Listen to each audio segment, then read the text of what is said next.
Hi friends, welcome to 5 Minutes Tech YouTube channel. Here is Vivo V29 Pro smartphone.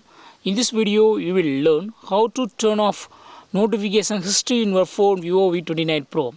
First of all, go to settings of your phone here, then go to notifications, and here you will find notification history. Just turn off this button, use notification history. What are the notifications you have received? They will be stored here. Suppose if you don't want to use notification history in your phone, just turn off this button so that no notifications will be showing hereafter. Okay, if you again turn on use notification history, after turning on this button, after this instant, after this time, then all other notifications, if it comes, they will be stored here. Okay, so in this way you can easily turn off notification history in your phone Vivo V29 Pro. That's all friends. Thanks for watching. Bye.